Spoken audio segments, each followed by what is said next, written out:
All right. So we're going to try this again with my better Yeti mic. Sorry about that. I was playing around here earlier during work and unplugged it and forgot to. So um, gonna wait a second. Hopefully some people will show up. So where was I? I was explaining where we went on the very first video about a week or so ago when we introed Galatians, and that video was entitled "Don't Kill the Messenger." Again, the idea being very often when people don't like the message that you're bringing, rather than address or argue against or discredit the message, they take the easier route, and that is they try to find fault with the messenger. And that was what Paul was dealing with and trying to rectify in Galatians chapter 1 and into chapter 2. So, where I found myself as I was preparing to continue in the book of Galatians was already in chapter 2. Paul starts talking about us being justified by faith. Okay. Uh, so he starts off, I think where I ended last time was Galatians chapter 2, verse 10 is where I stopped. He picked up, continuing his argument, continuing his damage control about where he got his gospel and how he was not influenced by man, but exclusively inspired by God. He picked that up in chapter 2, verse 11, when he says, "But then Cephas came to Antioch. I opposed him to his face because he stood condemned." Now, you guys probably know this section because this is where you have Peter hanging out there with Paul and all the Gentiles, and he's hanging out. He's closely hanging out with the Gentiles, and then all of a sudden, these Judaizers show up, and Paul and even some of those who followed him started kind of pulling away. And what is Paul's response? He chastises Peter. He chastises Peter for this because he said this line in here. If you then, this is Galatians 2, verse 14.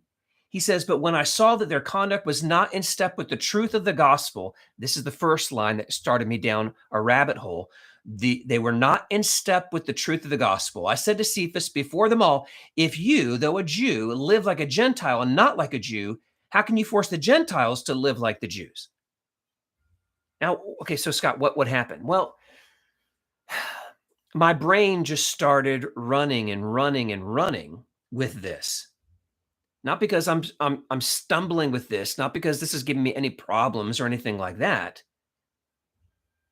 But what happens here is he immediately says, "We," and this is now in verse 15, "we ourselves are Jews by birth and not Gentile sinners. Yet we know that a person is not justified by the works of the law, but through faith in Jesus Christ." And it was the word law. It was the word law here that really started sending me down this rabbit trail.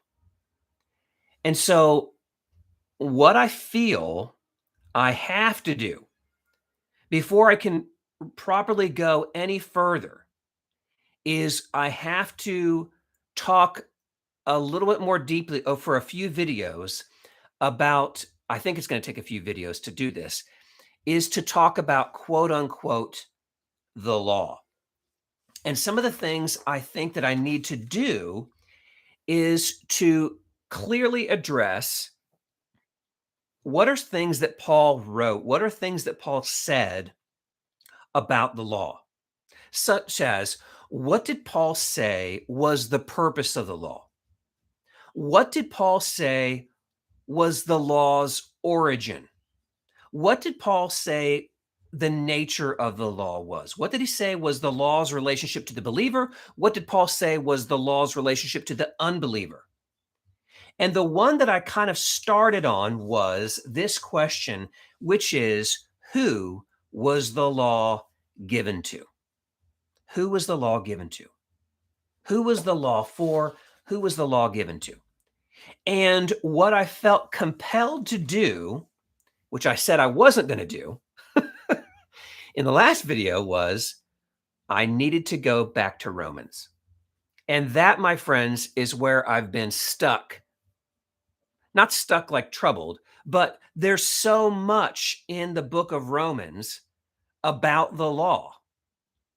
And so to answer this question, who was the law given to, is where I wanted to come, because I feel like Paul does a fantastic, like he needs my stamp of approval. Paul does a great job of describing the law, its origins, its nature, who is given to, etc. And so here comes the surprising thing that you might not be ready to hear from me. You ready? Who is the law given to? Everyone. I'll repeat it because I know right now you're scratching your head. The law was given to everyone. Ish. It was given to everyone. Ish. Okay, Scott, what are you talking about? Well, when we open it up,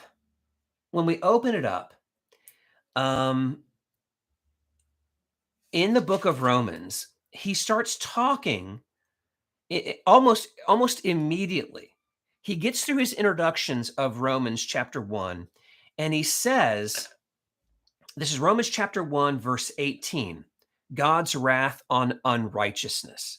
And he says, for the wrath of God is revealed from heaven against all ungodliness and unrighteousness of men who by their unrighteousness suppress the truth. For what can be known about God is plain to them because God has shown it to them. For his invisible attributes, namely his eternal power and divine nature, have been clearly perceived ever since the creation of the world in the things that have been made, so they are without excuse. Is Paul telling me that the law has actually been given to everyone? And I think he is. I think he is. He even goes beyond that. In Romans chapter 1, verse 32. Romans 1, verse 32. Now let's read some context. Let's start in verse 28. And since they did not see fit to acknowledge God, God gave them up to a debased mind to do what ought not be done.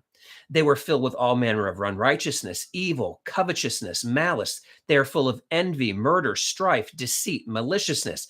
They are gossips, slanderers, haters of God, insolent, haughty, boastful, inventors of evil, disobedient to parents, foolish, faithless, heartless, ruthless. Though they know God's decree that those who practice such things deserve to die, they not only do them, but give approval to those who practice them. Verse 32, though they know God's decree that those who practice such things deserve to die. I'm making this argument right now that the law was given to everyone-ish. So allow me to explain. The easy one is this. The law was given explicitly, without any question, to Israel. The law was absolutely, positively given to the Israelites, to the Jews. No doubt about it. Okay? But what about before? What about after? And so that got me thinking, because these verses seem to imply that they know God's decree. That since the creation, all of creation is speaking to his nature. Okay? And so it got me to thinking about C.S. Lewis. Now, you never probably thought you were going to watch a video in which I did this, but I feel like I need to do something in this video for you. And that is, we're going to read Mere Christianity by C.S. Lewis. So you can feel free to sit back, or if you know it, you can just kind of fast forward through this later. But what I'm going to read is one of the most powerful modern day arguments for this idea of the law being on every person's heart. So it's in Mere Christianity. It is literally in the opening chapter of Mere Christianity. The chapter is entitled The Law of Human Nature. And so I am going to go ahead and now it's only 1, 2, 3, 4, 4.1, 4.1 pages. So I don't know if you dislike being read to, but I feel it's so important in this series that we start off here to see that the law really was given to everybody ish. So let me see what C.S. Lewis writes. So we begin. Everyone has heard people quarreling. Sometimes it sounds funny and sometimes it sounds merely unpleasant, but however it sounds, I believe we can learn something very important from listening to the kind of things they say.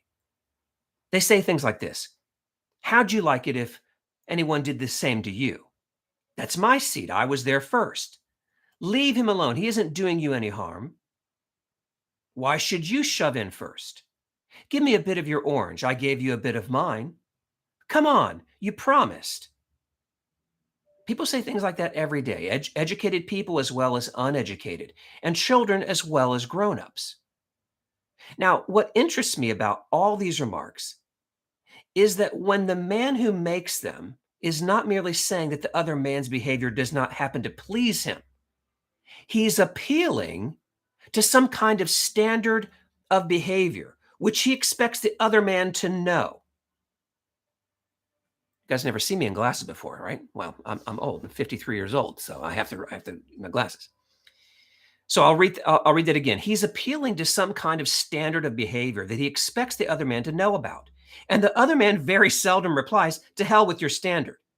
Nearly always, he tries to make out that what he is doing does not really go against the standard, or that if it does, there's some special excuse.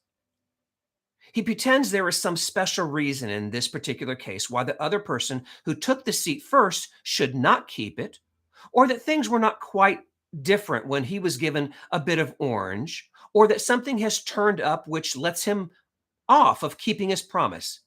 It looks, in fact, very much as if both parties have in mind some kind of law or rule of fair play or decent behavior or morality or whatever you like to call it, about which they really agreed. And they have. If they had not, they might, of course, fight like animals, but they could not quarrel. They could not quarrel in the human sense of the word. Quarreling means trying to show that the other man is in the wrong. And there would be no sense in trying to do this unless you and he had some sort of agreement as to what right or wrong are.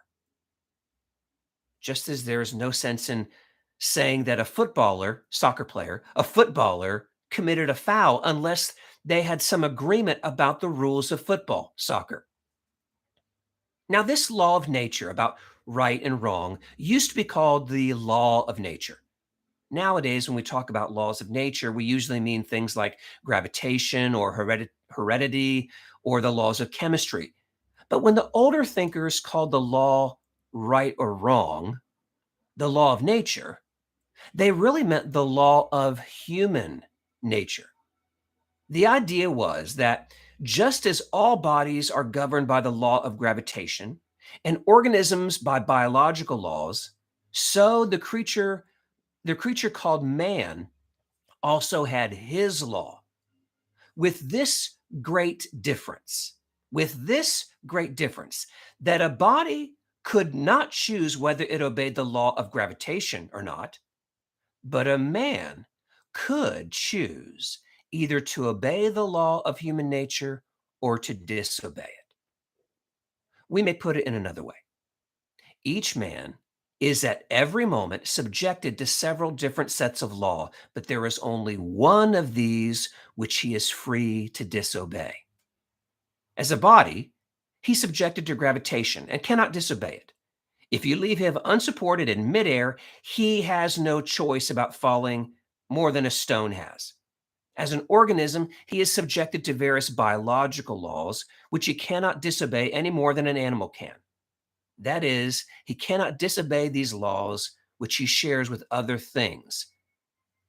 But the law which is peculiar to his human nature, the law he does not share with animals or vegetables or inorganic things, is the one that he can disobey if he chooses.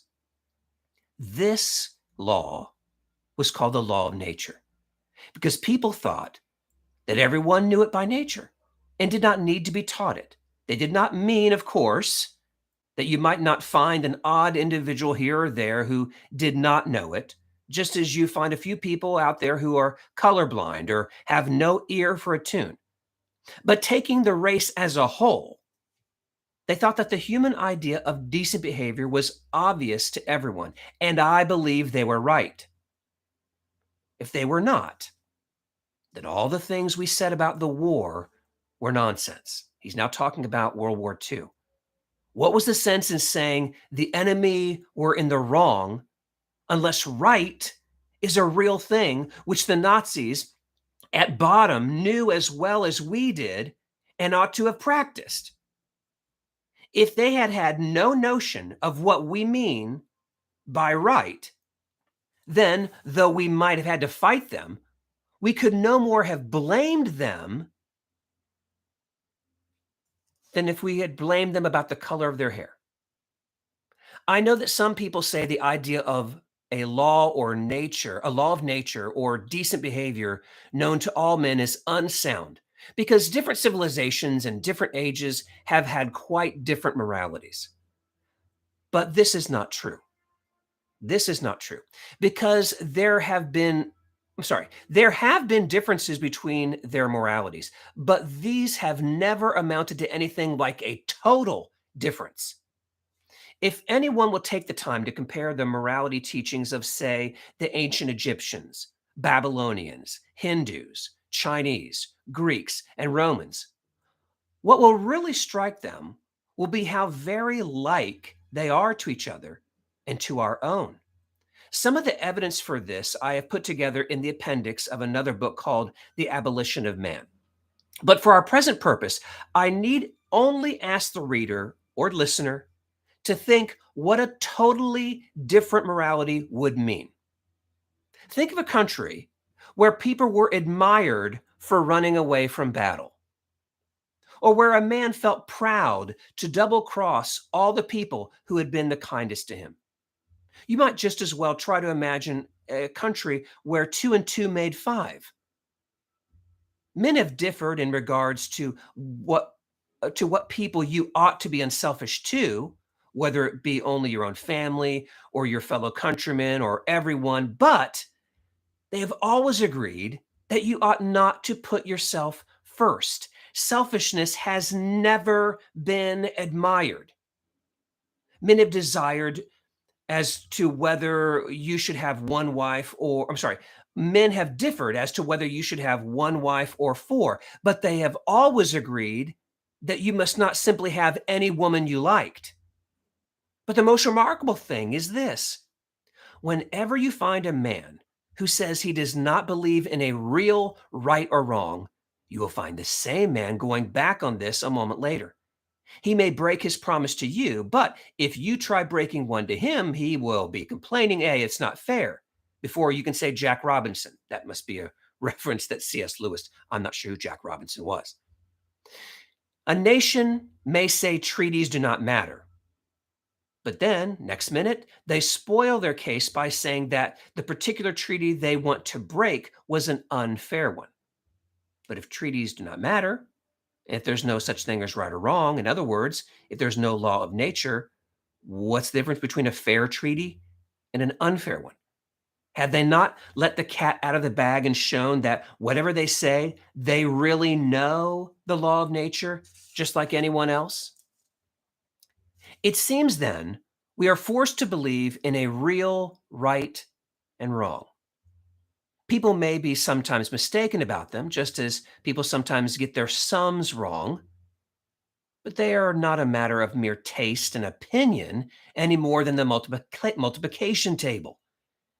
Now, if we are agreed about this, I go on to my next point, which is this: none of us are really keeping the law of nature.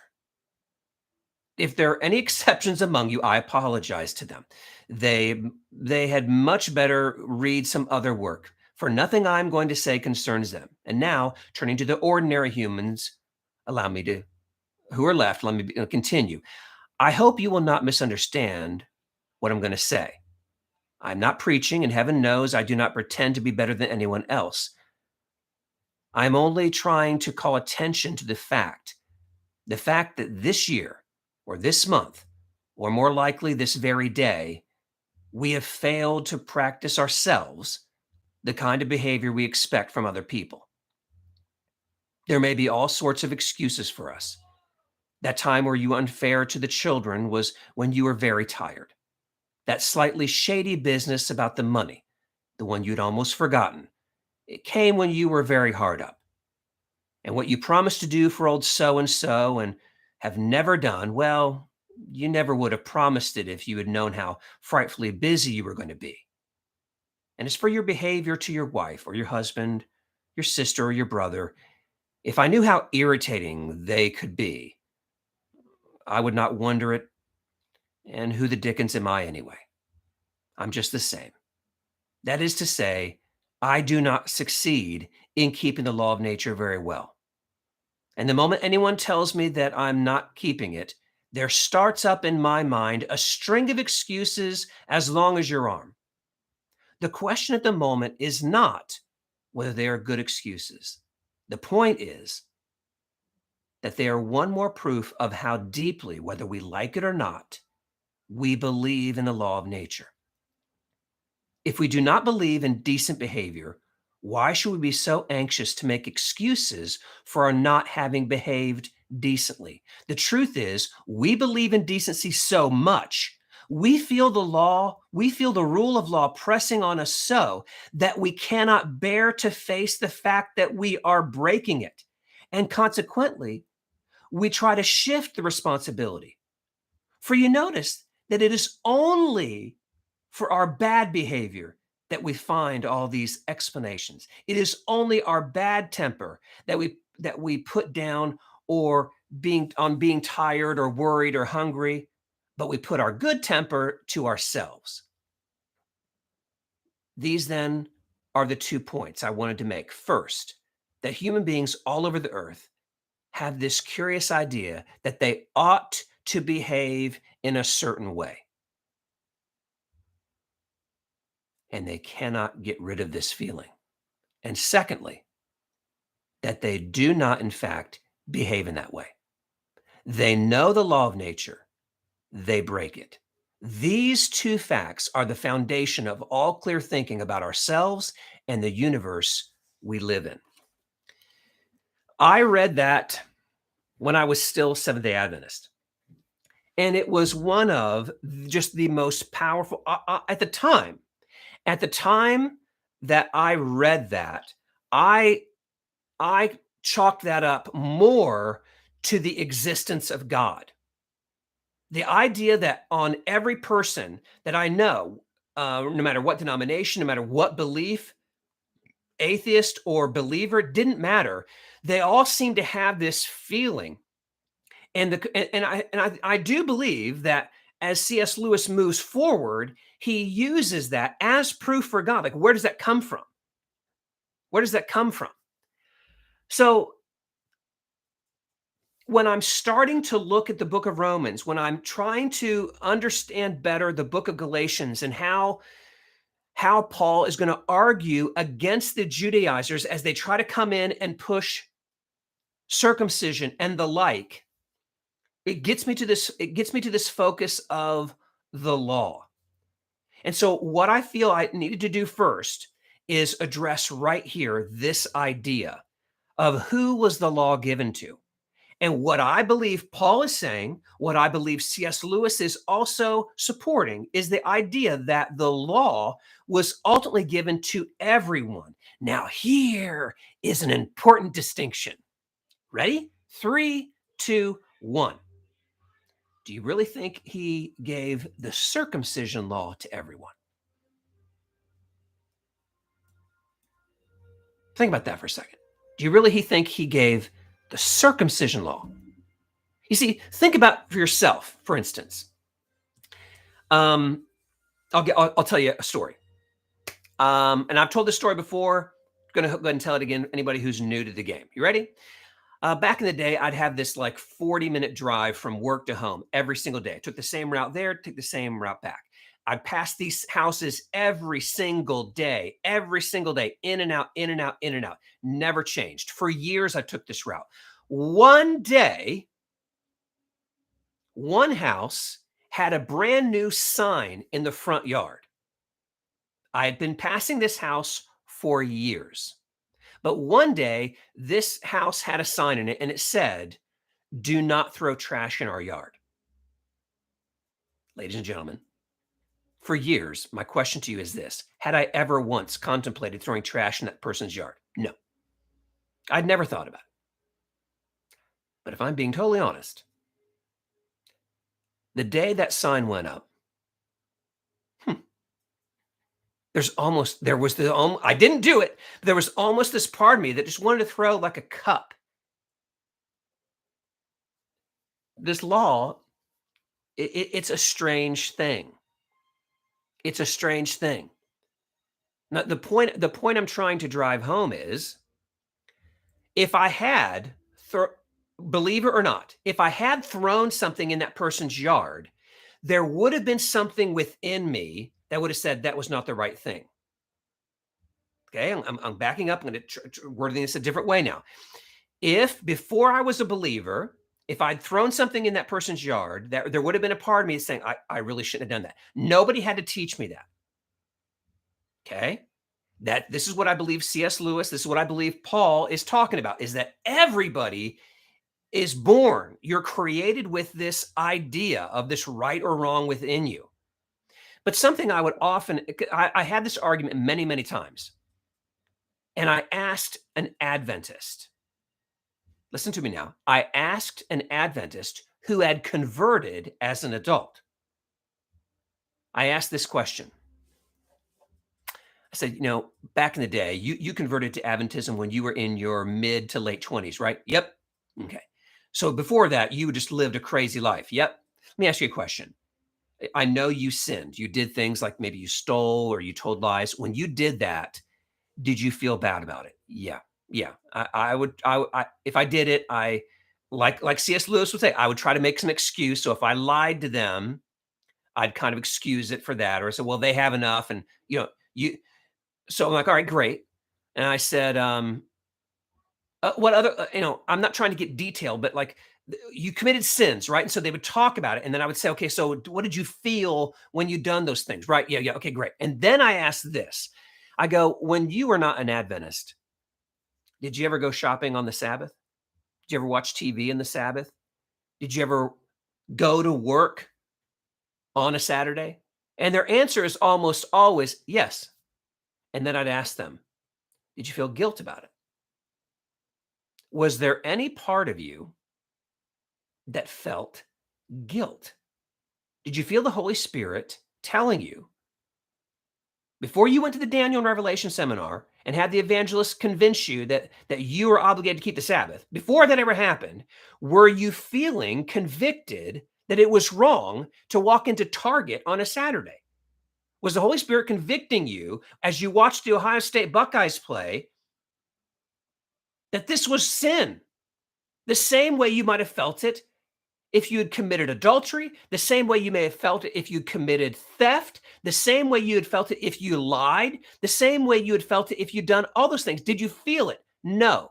I wonder why that is. When your child was born, you have children? Yes, I do.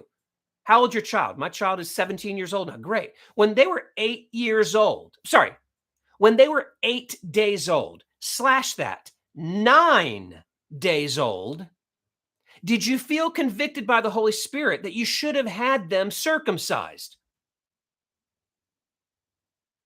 You see my point? When I say that the law is given to all, I mean that. Now,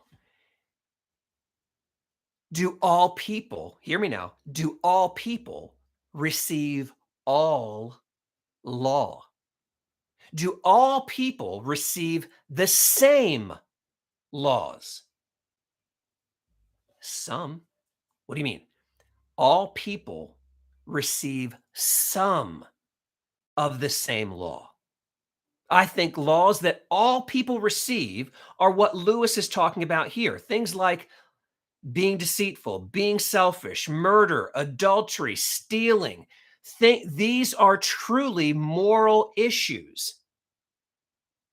This is human nature. But I do not believe that God is putting it on the heart of every person who's ever lived and ever will live, that on the 8th day of life, the child should be circumcised. I do not believe that he's putting on the heart of every man and boy and girl, every man and woman, boy and girl, whatever, since the dawn of time till the second coming. I do not believe he's compelling all of them to keep the Sabbath.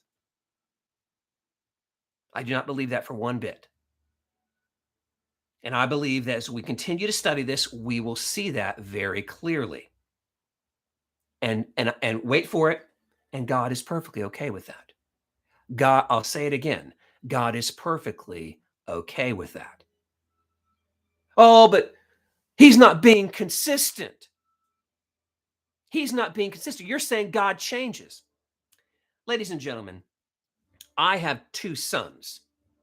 My wife and I were not blessed with a daughter. But we were blessed with 2 sons. But some of you have sons and daughters. A friend of mine has 3 daughters and 1 son. Here's my question.